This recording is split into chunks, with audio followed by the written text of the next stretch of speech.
اور یہ غزوہ تبوک اسلامی تاریخ کا بہت اہم ترین غزوہ ہے، اور بہت مشکلات سے دوچار ہو کر کے بہت سخت حالات کا مقابلہ کرتے ہوئے صحابہ نے اس غزوے میں شرکت کی تھی۔ لیکن کچھ صحابہ خاص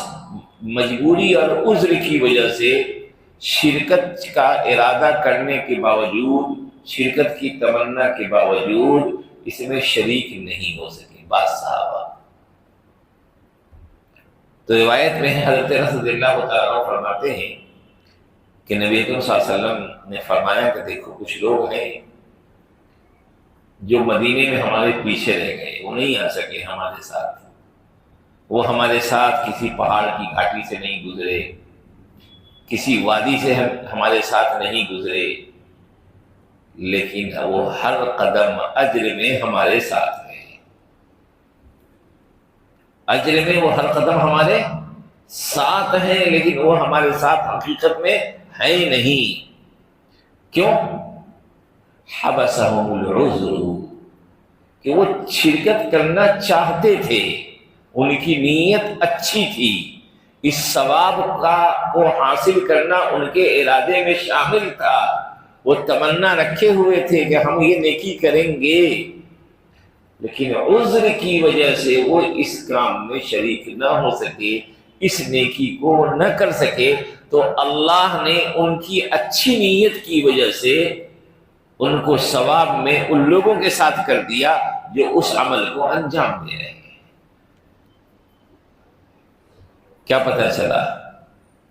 کہ ہماری نیت بہت قیمتی ہے، خیر کے حوالے سے ہم اچھا جذبہ رکھیں گے، اچھی نیت رکھیں گے، اللہ کروا لیں گے وہ کام، بڑی اچھی بات ہے، ثواب مل جائے گا۔ لیکن اگر ہماری اچھی نیت کے باوجود کسی عذر کی وجہ سے، حالات کی وجہ سے، مجبوری کی وجہ سے ہم اس کام کو کرنے سے قاصر رہ گئے، تو جو اللہ قاصر رکھے گا ہماری مجبوری کو دیکھتے ہوئے ہمیں ثواب سے محروم نہیں کرے گا،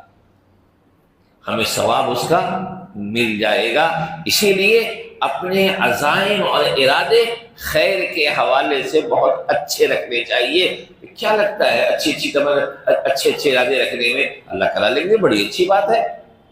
نہیں ہو سکا تو ہم تو اصل میں اجر کے طلبگار ہیں، اجر کے حقدار ہو جائیں گے۔ تو بہرحال ان چیزوں سے پتہ چلتا ہے کہ ہمیں اپنی نیت کو اچھی بنانے اور اچھی رکھنے کی کوشش کرنی چاہیے، اور خیر کے حوالے سے ہمیشہ اپنے جذبات کو بلند رکھنا چاہیے کہ ہم یہ نیکی کریں گے، یہ نیکی کریں گے، یہ نیکی کریں گے، تاکہ نیکی ہو گئی ثواب ملے گا، نہیں ہوئی تو بھی ہم محروم نہیں رہیں گے، ہم اس نیکی کو کرنے والے اور پانے والے بن جائیں گے۔